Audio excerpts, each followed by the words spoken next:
Blood जो होता है ये क्या है, तो तरल संयोजी ऊतक है। तरल संयोजी ऊतक का मतलब कि ये द्रव टाइप का ऊतक है और ये कैसा है, कनेक्टिव टिश्यू है। कनेक्टिव टिश्यू मतलब हमारे पूरे शरीर को कनेक्ट करने वाला, सभी ऑर्गन्स को कनेक्ट करता है, इसलिए ये कनेक्टिव टिश्यू है। पैर में भी ब्लड जाता है, दिमाग में भी जाता है, दिल में भी जाता है, हाथ में भी जाता है, हर जगह जाता है, मतलब सभी ऑर्गन्स को कनेक्ट करता है, इसलिए ये फ्लूइड कनेक्टिव टिश्यू है, द्रव के जैसा, इसलिए फ्लूइड, और कनेक्टिव टिश्यू है यानी सभी ऑर्गन को जोड़ रहा है, इसलिए फ्लूइड कनेक्टिव टिश्यू। फिर हम बताए थे कि ब्लड जो होता है इसके दो पार्ट होते हैं, एक होता है प्लाज्मा और एक होता है रक्त कोशिकाएं। क्या होता है, प्लाज्मा और रक्त कोशिकाएं। प्लाज्मा जो होता है क्या होता है, जब आप देखे होंगे किसी का ब्लड निकलाता है तो ब्लड निकालने पे एक टेस्ट ट्यूब में रखा जाता है और उस टेस्ट ट्यूब को जैसे बंद किया जाता है कुछ देर बाद उसमें क्लॉटिंग होने लगता है। क्लॉट होने के बाद नीचे कुछ लाल लाल बैठ जाता है और ऊपर पीला कलर का द्रव बचता है। तो वही पीला कलर का जो द्रव बचता है उस टेस्ट ट्यूब में, उसी को बोलते हैं प्लाज्मा। यानी कि रक्त कोशिकाओं को, ब्लड सेल्स को अगर साइड कर लिया जाए तो जो भी बचा हुआ भाग है उसको ब्लड प्लाज्मा यानी कि रक्त प्लाज्मा बोलते हैं। रक्त प्लाज्मा क्या करता है, ये परिवहन का काम करता है, पचे हुए भोजन का परिवहन करता है और आयंस वगैरह का परिवहन करता है, लवण का परिवहन करता है, यही सब करता है, मतलब परिवहन का ही काम करता है। कुछ प्रोटीन्स का परिवहन करता है। मान लीजिए पेट में कोई प्रोटीन बना, अब प्रोटीन को ले जाके कहाँ रखना है, ब्रेन में रखना है, तो ब्रेन में क्या होगा, ये पेट से जाएगा ब्लड के थ्रू, और ब्लड में कौन ले जाएगा, तो प्लाज्मा ले जाएगा। प्लाज्मा हल्के पीले रंग का द्रव है। फिर बताए थे सीरम क्या होता है, तो प्लाज्मा माइनस क्लॉटिंग फैक्टर, मतलब ब्लड को जमाने वाले कुछ फैक्टर होते हैं, उनको निकाल लिया जाएगा अगर प्लाज्मा से, तो उसको क्या बोलते हैं, उसको बोलते हैं सीरम। उसके बाद दूसरा आता है ब्लड सेल्स। ब्लड सेल्स क्या होते हैं, तो ब्लड सेल्स तीन तरह के होते हैं, WBC, RBC और प्लेटलेट्स। RBC को हम बोलते हैं एरिथ्रोसाइट्स या लाल रक्त कणिकाएं या लाल रक्त कोशिकाएं या रेड ब्लड कर्पल्स, और WBC को बोलते हैं ल्यूकोसाइट या इसको बोल सकते हैं श्वेत रक्त कोशिकाएं या कणिकाएं, या इसको बोलते हैं वाइट ब्लड कर्पल्स। फिर प्लेटलेट्स, प्लेटलेट्स के बारे में भी अभी डिस्कस करेंगे। देखिए RBC के बारे में हम बताए थे, आज WBC पढ़ेंगे। RBC के बारे में बताए थे कि RBC लाल कलर का होता है, दवाई के टिकिया जैसा गोल होता है और दोनों तरफ से धंसा हुआ होता है, इसीलिए इसको बोलते हैं उभयावतल है। उभयावतल का मतलब बाइकनकेव, धंसे हुए होने के कारण क्या बोलते हैं, बाइकनकेव है। ठीक, बाइकनकेव होता है, द्विअवतल होता है, उभयावतल होता है और इसका व्यास 2 माइक्रोमीटर होता है, रंग लाल होता है, आपको हम बताए थे। उसके बाद कहते कि RBC जो होता है ये क्या काम करता है, ऑक्सीजन का ट्रांसपोर्टेशन करता है। ऑक्सीजन का ट्रांसपोर्टेशन ये कैसे करता है, तो RBC जो है ना एक ट्रैक्टर के टाइप का है और इसमें एक हीमोग्लोबिन नामक चीज़ होता है जिसको हम बोलते हैं कि ये क्या करता है, ऑक्सीजन को ट्रांसपोर्ट करता है, रखता है। तो RBC के अंदर हीमोग्लोबिन होता है और हीमोग्लोबिन क्या करता है, ऑक्सीजन को लेकर के ऑक्सी हीमोग्लोबिन बना लेता है। तो RBC के अंदर क्या है, हीमोग्लोबिन, और हीमोग्लोबिन ऑक्सीजन को ले लिया फेफड़ा से और लेकर के RBC के थ्रू पहुंच जाता है जहाँ पे जाना है, ब्रेन की कोशिका में, हाथ की कोशिका में, हर जगह ऑक्सीजन पहुँचाने का काम कौन करता है, RBC करता है। RBC जो होता है ये कितना होता है, पुरुषों में कितना होता है, 4.7 मिलियन टू 6.1 मिलियन पर माइक्रोलीटर, यानी कि 4.7 मिलियन का मतलब कि 47 लाख से 61 लाख एक माइक्रोलीटर में होता है। एक माइक्रोलीटर लगभग एक बूंद के बराबर होगा, कम ही होगा, उससे ज़्यादा नहीं होना चाहिए। ठीक, तो एक माइक्रोलीटर में इतनी इसकी संख्या होती है पुरुषों में। महिलाओं में 4.2 से 5.4 मिलियन प्रति माइक्रोलीटर होता है इसकी मात्रा। तो ये सारी चीज़ें हम RBC के बारे में बताए थे। अब हम समझते हैं WBC के बारे में कि WBC क्या होता है। तो बाबू WBC जो होता है इसका कलर होता है सफ़ेद। क्या होता है, सफ़ेद इसका कलर होता है। WBC वाइट ब्लड कार्पल्स, नामे में आ रहा है कि सफ़ेद होगा। तो इसका कलर लिखते हैं, रंग लिखिए, रंग, रंग क्या होता है, सफ़ेद होता है। इसको शरीर का सिपाही भी बोला जाता है, शरीर का सिपाही, शरीर का सिपाही बोला जाता है। क्योंकि ये क्या करता है, क्योंकि यह रोगों से लड़ने के लिए, रोगों से लड़ने के लिए एंटीबॉडी का निर्माण करता है। आप हमारे साथ साथ लिखते चलिए, एंटीबॉडी एंटीबॉडी का निर्माण करता है। ठीक, इसका मतलब क्या है अभी हम समझाते हैं। करता है, निर्माण करता है।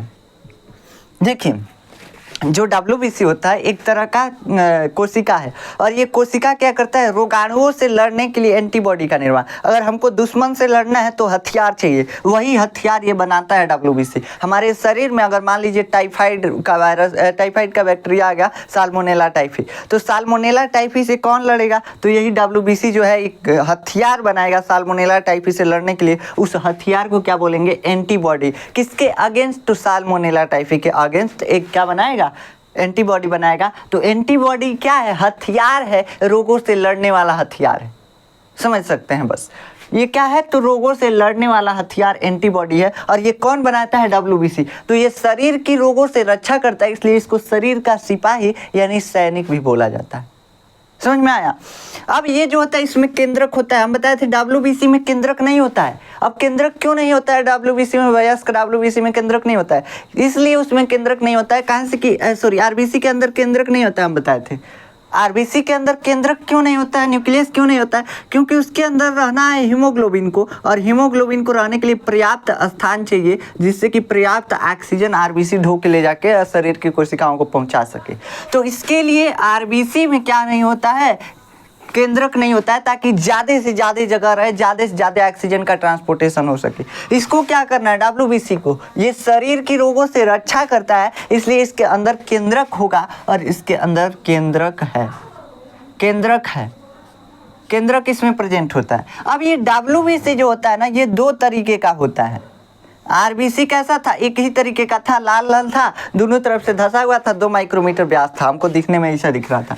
लेकिन ये जो होता है ये कैसा होता है, एक ग्रेन्युलोसाइट होता है और एक नॉन ग्रेन्युलोसाइट, यानी कि उसमें ग्रेन्यूल्स नहीं होते हैं। इसका मतलब एक कणिकामय कोशिकाएं होती हैं और एक क्या होती हैं, कणिका विहीन कोशिकाएं होती हैं। तो कणिकामय श्वेत रक्त कोशिका लिखिए, कणिकामयी श्वेत रक्त कोशिकाएं, श्वेत रक्त अभी हम समझाएंगे, कोशिकाएं। और दूसरा क्या होता है, कणिका विहीन श्वेत रक्त कोशिकाएं, कणिका विहीन श्वेत रक्त कोशिकाएं।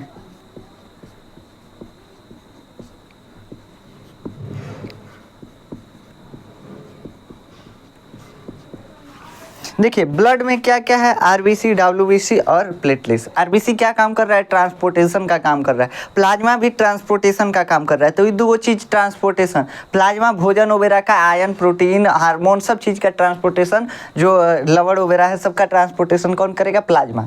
उसके बाद आया RBC। RBC क्या करेगा, RBC में हीमोग्लोबिन है जो कि ऑक्सीजन का ट्रांसपोर्टेशन करेगा। फिर क्या है, फिर हम देख रहे हैं WBC। WBC क्या करता है, इसका मेन काम है रोगों से लड़ना। अगर ये नहीं इसका मतलब हमारा शरीर जो है सुरक्षित नहीं है, रोगों से लड़ नहीं पाएगा। तो ये रोगों से लड़ने में हेल्प करता है WBC।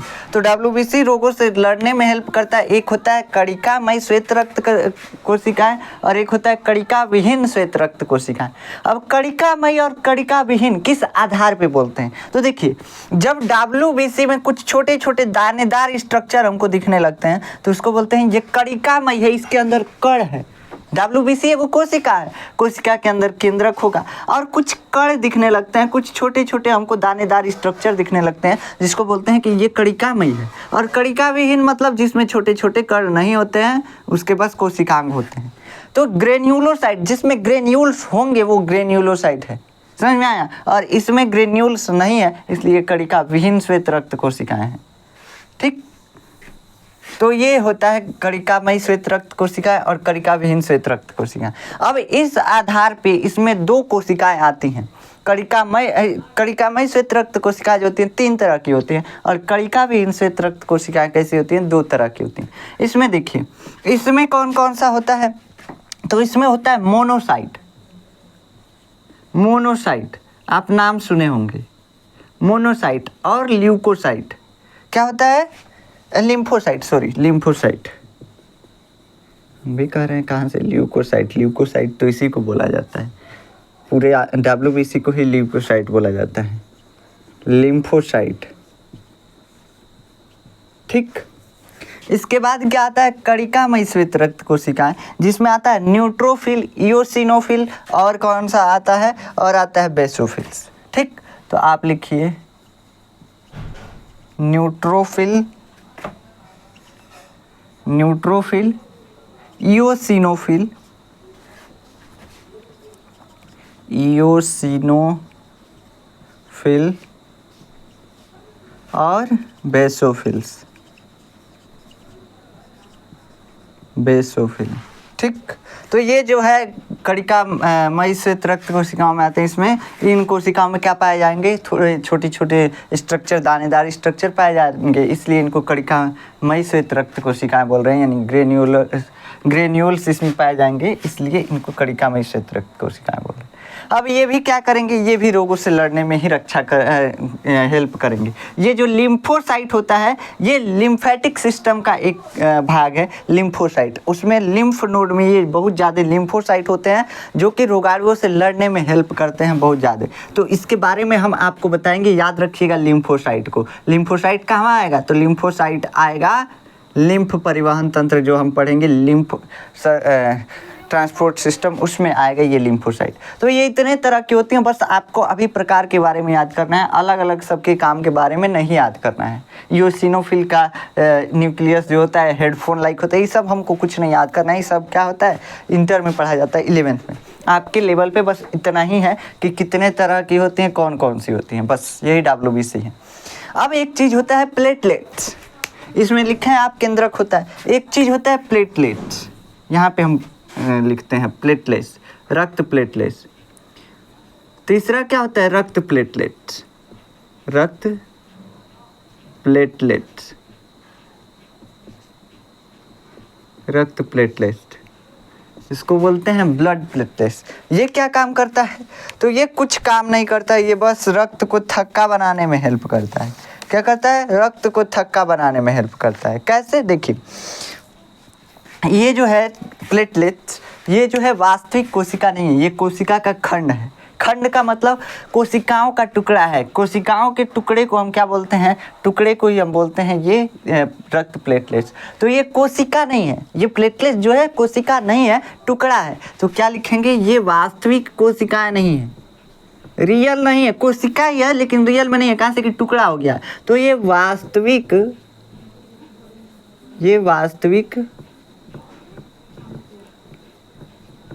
कोशिकाएं नहीं है, कोशिकाएं नहीं है। ये क्या है, ये कोशिका के खंड हैं, ये कोशिका के खंड हैं, कोशिका के खंड है। ठीक, ये कोशिका के खंड है। अब ये कोशिका के खंड है तो इसमें केंद्रक भी नहीं होगा। तो इसमें केंद्रक क्या होता है, नहीं होता है, केंद्रक नहीं होगा। जब पूरा कोशिका ही नहीं है, पूरी तरीके से कोशिका है ये नहीं है, तो इसमें केंद्रक कहाँ से होगा, केंद्रक नहीं होता है। दूसरा चीज, अब आगे चलिए, देखिए ये जो होता है ये क्या करता है, यह रक्त का थक्का बनाता है। और इसका रंग जो होता है, इसका रंग नहीं होता है, ये रंगहीन होता है। इसे पारदर्शी जैसे कांच दिखता है ना, वैसे ही। तो रंग इसका क्या लिखेंगे, ये रंगहीन होता है, रंगहीन होता है, इसमें कोई कलर नहीं होता है। और इसकी संख्या कितनी होती है, संख्या होती है 1.5 लाख से 1.5 से कितना होता है, 4.5 लाख, 4.5 लाख। और कितने में होता है, प्रति माइक्रोलीटर, प्रति माइक्रोलीटर, सब माइक्रोलीटर में ही आपको लिखना है। अब इसकी भी संख्या हम नहीं बताए हैं क्या, इसका होता है 4500 से 11,000, 4500 से 11,000 प्रति माइक्रोलीटर। 1 लीटर में 4500 से 11,000 कोशिकाएं WBC की होंगी। और 1.5 लाख से 4.5 लाख प्लेटलेट्स होते हैं 1 माइक्रोलीटर। 1 माइक्रोलीटर हम आपको बताएं, 1 बूंद से भी कम ही होगा 1 माइक्रोलीटर। तो ये चीज़ें हैं। अब ये प्लेटलेट्स का कार्य क्या है, तो कार्य लिखेंगे रक्त का थक्का बनाना, रक्त का थक्का बनाना, रक्त का थक्का बनाना। अब देखिए ये रक्त का थक्का बनाता कैसे है, प्लेटलेट जो है रक्त का थक्का बनाता कैसे, तो हम आपको पहले समझाते हैं और उसके बाद लिखवाएंगे कि रक्त का थक्का ये कैसे बनाता है। देखिए प्लेटलेट्स कैसे थक्का बनाता है। जैसे प्लेटलेट्स निकलेगा, जैसे प्लेटलेट्स हवा के संपर्क में आएगा, अपने अंदर से ये निकालता है थ्रोम्बोप्लास्टिन नामक केमिकल। थ्रोम्बोप्लास्टिन। अब ये थ्रोम्बोप्लास्टिन जो है ना, ये थ्रोम्बोप्लास्टिन ये क्या करता है, तो थ्रोम्बोप्लास्टिन आगे चलकर, वैसे इसमें कई चरण होते हैं, थ्रोम्बोप्लास्टिन बनने के लिए कई चरण होते हैं, कई चीज़ बना होता है, उसके बाद ये बनता है थ्रोम्बोप्लास्टिन। थ्रोम्बोप्लास्टिन आगे चल कर के क्या करता है, तो थ्रोम्बोप्लास्टिन जो है आगे चल कर के प्रोथ्रोम्बिन के साथ मिलता है। प्रोथ्रोम्बिन के साथ मिलता है और प्रोथ्रोम्बिन के साथ मिल करके ये क्या बनाता है, प्रोथ्रोम्बिन से थ्रोम्बिन बनाता है। प्रोथ्रोम्बिन से मिलकर के थ्रोम्बिन बनाता है। और थ्रोम्बिन क्या करता है, ये थ्रोम्बिन जो है ब्लड में क्या होता है, प्रोथ्रोम्बिन कहाँ होता है, ब्लड में ही होता है। देखिए सब चीज़ें ब्लड में है, ब्लड में क्या है, प्लेटलेट्स है, लेकिन प्लेटलेट्स जब फटेगा तभी थ्रोम्बोप्लास्टिन निकलेगा। थ्रोम्बोप्लास्टिन निकलेगा तो ब्लड में है प्रोथ्रोम्बिन के साथ मिलकर के थ्रोम्बोप्लास्टिन थ्रोम्बिन बना देता है। थ्रोम्बिन एक प्रोटीन है और ये थ्रोम्बिन आगे चल करके क्या करता है, तो थ्रोम्बिन आगे चल करके फाइब्रिनोजिन से मिलता है। फाइब्रिनोजिन से मिलता है। ये फाइब्रिनोजिन भी एक प्रोटीन है, फाइबर प्रोटीन है। जब इससे मिलता है तो ये फाइब्रिनोजिन फाइब्रिन में बदल जाता है। फाइब्रिन का मतलब होता है तंतुवत संरचना।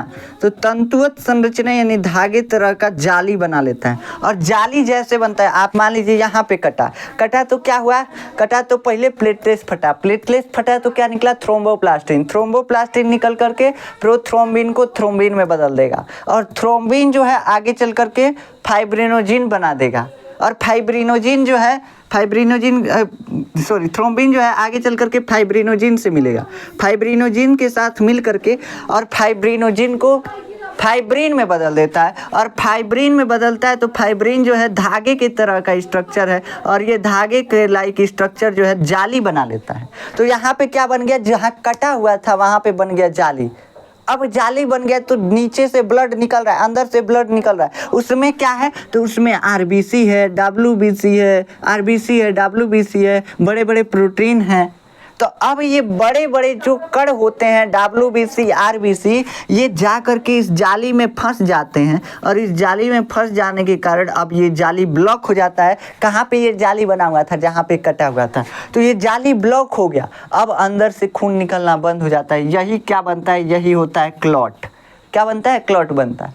तो क्लॉटिंग कैसे होता है, क्लॉटिंग होने के लिए क्या होना चाहिए, पहले प्लेटलेट्स फटेगा, प्लेटलेट्स नहीं फटेगा तो थ्रोम्बोप्लास्टिन नहीं बनेगा और थ्रोम्बोप्लास्टिन नहीं बनेगा तो प्रोथ्रोम्बिन एक्टिव नहीं होगा। प्रोथ्रोम्बिन क्या है, एक प्रोटीन है, ये ब्लड में पहले से रहता है लेकिन एक्टिव नहीं रहता है। एक्टिव फॉर्म इसका क्या है, थ्रोम्बिन इसका एक्टिव फॉर्म है। इसका एक्टिव फॉर्म जो है थ्रोम्बिन है। थ्रोम्बिन में कब बदलेगा, जब थ्रोम्बोप्लास्टिन रहेगा। एक्टिव कब होगा प्रोथ्रोम्बिन, जब थ्रोम्बोप्लास्टिन रहेगा। जब तक थ्रोम्बोप्लास्टिन नहीं है तब तक ही सोया हुआ है प्रोथ्रोम्बिन, सोया रहेगा, कुछ काम नहीं करेगा। इसका काम है कि आगे चल करके थ्रोम्बिन बनाना, मतलब थ्रोम्बिन बन करके और उसके बाद फाइब्रिनोजिन को एक्टिव करना। प्रोथ्रोम्बिन का मेनली काम है फाइब्रिनोजिन को एक्टिव करके फाइब्रिन में बदलना। लेकिन ये कब तक नहीं एक्टिव होगा, थ्रोम्बिन बन गया मतलब एक्टिव हो गया, तो थ्रोम्बिन कब तक नहीं बनाएगा, कब तक एक्टिव नहीं होगा, जब तक थ्रोम्बोप्लास्टिन नहीं निकलेगा। और थ्रोम्बोप्लास्टिन कहाँ से आ रहा है, प्लेटलेट से आ रहा है।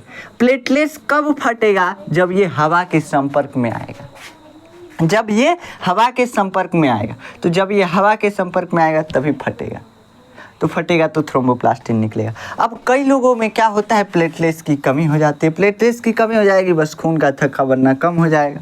वैसे कई रोग होते हैं जो कि आप पढ़ेंगे 11th में, कई कमियां होती हैं जिसके वजह से खून का थक्का बनना बंद हो जाता है। कई ऐसे खतरनाक रोग भी होते हैं जो कि ठीक नहीं होने वाले रोग हैं, तो उनके बारे में भी आपको 11th इंटर में पढ़ना है। यहाँ पे कुछ नहीं पढ़ना है, बस यहाँ पे आपको यही पढ़ना है कि खून का थक्का कैसे बनता है। तो ये प्रोसेस होता है। प्लेटलेट्स जो है फटेगा, ये क्या है, प्लेटलेट्स एक कोशिकाओं का खंड है। और ये खंड है, इसमें कुछ केमिकल भरा हुआ है जिसका नाम है थ्रोम्बोप्लास्टिन। थ्रोम्बोप्लास्टिन जो है निकलेगा जब प्लेटलेट्स फटेगा तो, ठीक। तो ये चीज़ें हैं। तो आप यहाँ पे ऐसे इसको कैसे लिखेंगे, देखिए यहाँ पे थ्रोम्बोप्लास्टिन जो है ना प्रोथ्रोम्बिन से मिलता है, तो यहाँ पे कुछ कैल्शियम आयन भी मिलते हैं, और कैल्शियम आयन मिलकर के क्या बनाते हैं, कैल्शियम आयन मिलकर के और तब जा कर के थ्रोम्बिन बनाते हैं। तो आप यहाँ पे लिखिएगा, ऐसे ही डायग्राम ही बना लीजिए, प्लेटलेट्स के कार्य लिखिए, प्लेटलेट्स की कार्यविधि या रक्त का थक्का बनना, कैसे लिखेंगे जैसे आपका मन करे, ऐसे बनाइएगा प्लेटलेट्स। ऐसे डायग्राम से अच्छा से समझ में आएगा, डायग्राम से अच्छा से समझ में आएगा, इसीलिए हम डायग्राम लिखवा रहे हैं। प्लेटलेट्स, प्लेटलेट्स, ठीक। अब ये प्लेटलेट्स जो होता है अपने अंदर से निकालता है, आप मान लीजिए ये थ्रोम्बोप्लास्टिन, थ्रोम्बोप्लास्टिन,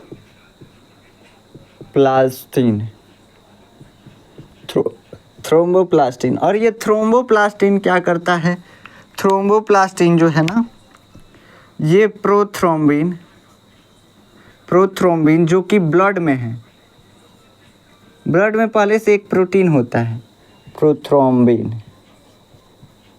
ये अनएक्टिव फॉर्म है इसका, इसके साथ मिलता है, इसके साथ ये मिलेगा, इस पे क्रिया करेगा, और इसके साथ कुछ कैल्शियम आयन भी मिलेंगे। जब ये मिलता है तो यहाँ से इन दोनों से बनता है क्या, थ्रोम्बिन, थ्रोम्बिन, थ्रोम्बिन। और ये थ्रोम्बिन जो है ये एक्टिव फॉर्म है प्रोथ्रोम्बिन का, तो थ्रोम्बिन आगे चल कर के किस पे क्रिया करता है, फाइब्रिनोजिन। क्या लिखेंगे, फाइब्रिनोजिन। फाइब्रिनोजिन से आपको समझ में आ रहा है कि ये फाइबर लाइक स्ट्रक्चर है, फाइबर वाला प्रोटीन है फाइब्रिनोजिन, ठीक। तो ये फाइब्रिनोजिन जो है, ये फाइब्रिनोजिन पे कौन क्रिया करता है, थ्रोम्बिन, और थ्रोम्बिन फाइब्रिनोजिन पे क्रिया करके इसको बदल देता है फाइब्रिन में, फाइब्रिन। और फाइब्रिन कैसा दिखता है, आप इसका स्ट्रक्चर इसे बना सकते हैं।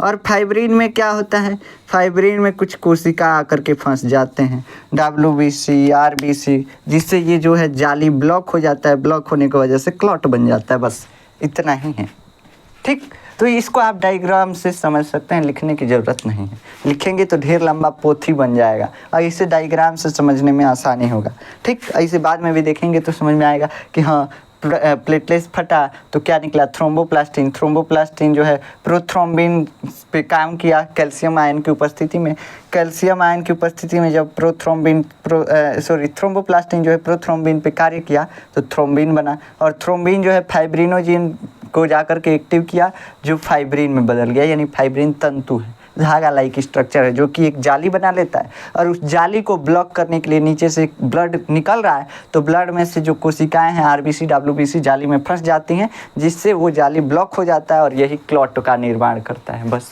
इतना ही है, क्लॉटिंग का जो प्रोसेस है इतना ही है, और कुछ नहीं। अब ब्लड के कार्य के बारे में हमको लिखना है, ब्लड के कार्य। ब्लड अब ख़त्म हो गया आपका, अब आगे आपको पढ़ना है हार्ट के बारे में, जो कि हम कल शुरू करेंगे। बस ब्लड के कार्य लिख लेते हैं और उसके बाद लेक्चर को एंड करेंगे। देखिए ब्लड जो है ना, हमारा ब्लड क्या क्या काम करता है, तो ब्लड पहले काम करता है परिवहन का। परिवहन किसका किसका, तो देख रहे हैं प्लाज्मा जो है कुछ प्रोटीन्स का परिवहन कर रहा है, कुछ आयंस का परिवहन कर रहा है। तो लिखिए रक्त के कार्य, कार्य पहला लिखेंगे परिवहन में, परिवहन में, परिवहन में ये क्या क्या काम कर रहा है, तो देखिए पहले तो ऑक्सीजन और कार्बन डाइऑक्साइड का परिवहन कर रहा है। ब्लड जो है क्या करता है, कोशिकाओं तक ऑक्सीजन ले जाता है और कोशिकाओं से कार्बन डाइऑक्साइड लेकर के आता है। तो ऑक्सीजन और कार्बन डाइऑक्साइड का परिवहन कौन करता है, ये RBC करता है। दूसरा क्या है, दूसरा इसका काम क्या है परिवहन में, तो जैसे कि कुछ प्रोटीन्स आयन, आयन जैसे कि potassium ion, sodium ion, potassium ion, sodium ion, calcium ion, अभी बोले हैं ना ब्लड में कैल्शियम आयन भी होता है, जिससे क्या होता है, प्रोथ्रोम्बिन एक्टिव होता है, किसके उपस्थिति में, थ्रोम्बोप्लास्टिन की उपस्थिति में। तो प्रोटीन्स, आयन, उसके बाद लवण आदि का क्या करता है, परिवहन करता है। उसके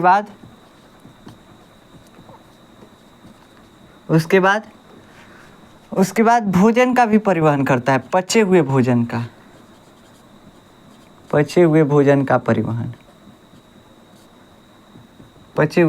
परिवहन। तो ये सभी चीज़ें यही ब्लड ही करता है। कैसे? अब कुछ हार्मोन्स का भी परिवहन करता है, एंजाइम का भी परिवहन करता है। हार्मोन्स तथा एंजाइम का परिवहन भी करता है, यही ब्लड ही करता है। तो ब्लड में कौन, देखिए कार्बन डाइऑक्साइड और ऑक्सीजन का परिवहन तो ये आरबीसी कर देगा। प्रोटीन्स, आयन, लवण, ये प्रोटीन्स क्या है तो आप जानते हैं, प्रोटीन जैसे कि अभी बताए हैं थ्रोम्बिन, और ये क्या है, थ्रोम्बिन और प्रोथ्रोम्बिन, ये सब चीज़ें बताए हैं। प्रोथ्रोम्बिन ही एक्टिव होता है, थ्रोम्बिन बदलता है, फाइब्रिनोजिन, तो ये चीज़ें जो हैं ये प्रोटीन है, और इनका परिवहन कौन कर रहा है, ब्लड में ही ये उपस्थित हैं। तो इनको एक जगह से दूसरे जगह ले जा रहा है, यानी परिवहन हो रहा है। आयन जैसे कि पोटेशियम आयन, कैल्शियम आयन और सोडियम आयन, इनका परिवहन करता है। लवण का परिवहन जैसे कि साल्ट हो गया, जैसे कि मान लीजिए NaCl, साल्ट खाते हैं तो NaCl को ब्रेन तक पहुंचाना, ठीक। तो ये सारी चीज़ें जो है ब्लड करता है। पचे हुए भोजन को पेट से एब्जॉर्ब करके और शरीर की सभी कोशिकाओं को देना कौन काम करता है, इसमें प्लाज्मा काम करता है। और ये इसमें प्लाज्मा जो है क्या है, ब्लड का हिस्सा है। तो ब्लड जो है क्या करता है, पचे हुए भोजन का परिवहन। हार्मोन्स, जैसे ब्रेन में हार्मोन्स बना और कहाँ ले जाना है, एड्रिनल ग्लैंड के पास ले जाना है, या यहाँ पे एक होता है थायराइड ग्लैंड होता है, पैराथायराइड ग्लैंड होता है, तो इन सभी ग्लैंड के पास ले जाना है हार्मोन्स को। तो क्या करेंगे, हार्मोन्स का परिवहन भी यही करेगा ब्लड। और ब्लड में कौन, प्लाज्मा। एंजाइम का परिवहन भी कौन करता है, एंजाइम मान लीजिए कहीं और बन रहा है, कहीं और ले जाना, तो क्या करेगा, यही ब्लड ही करेगा। कुछ एंजाइम, बहुत कम मात्रा में एंजाइम का परिवहन करते हैं, ठीक। आगे चलिए, अब इसका जो रक्षात्मक कार्य है वो क्या है, रक्षात्मक कार्य में आप लिखिए, WBC क्या करता है, रोगों से लड़ने के लिए एंटीबॉडी का निर्माण करता है। WBC रोगाणुओं से लड़ने के लिए एंटीबॉडी का निर्माण करता है, एंटीबॉडी का निर्माण करता है, ठीक। रोगाणुओं से लड़ने के लिए एंटीबॉडी का निर्माण करता है। फिर प्लेटलेट्स क्या करता है, प्लेटलेट्स रक्त का थक्का बनाता है, रक्त का थक्का बनाता है। उसके बाद क्या काम करता है ब्लड, तो ब्लड हमारा, उसके बाद देखिए लाइट चला गया, लेकिन अभी थोड़ा थोड़ा आपको दिख रहा है, कहाँ से कि लाइट जल रहा है, अभी हम लिखवा देते हैं, बस हल्का सा बचा है और ख़त्म होने वाला ही है लेक्चर। देखिए इसके बाद प्लेटलेट्स जो है चोट की जगह पे रक्त का थक्का बना देगा, या ऊष्मा को भी नियंत्रित करता है, शरीर के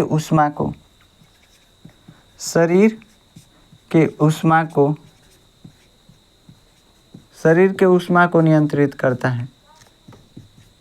बताए थे ना, जैसे सर्कुलेशन होता है तो सर्कुलेशन से घर्षण होगा, ब्लड दौड़ रहा है हमारे शरीर में, तो दौड़ने से जो खून की नसें हैं और ब्लड के बीच क्या होगा, घर्षण होगा। जैसे आप हाथ रगड़ते हैं तो हाथ गर्म हो जाता है, वैसे ही जब ब्लड दौड़ रहा है तो खून की नसों के बीच और खून के बीच घर्षण हो रहा है, जिससे क्या होगा, टेम्परेचर भी इंक्रीज होगा। तो शरीर के ऊष्मा को नियंत्रित करता है, ऊष्मा के नियंत्रण में,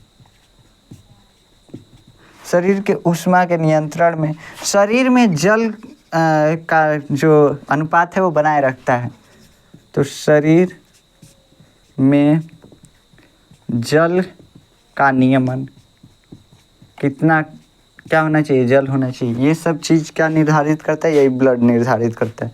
तो यहाँ पे हमारा ब्लड हो जाता है ख़त्म, ब्लड का काम भी हम देख लिया। अब नेक्स्ट लेक्चर में हम पढ़ेंगे हार्ट के बारे में और ब्लड वेसल्स के बारे में।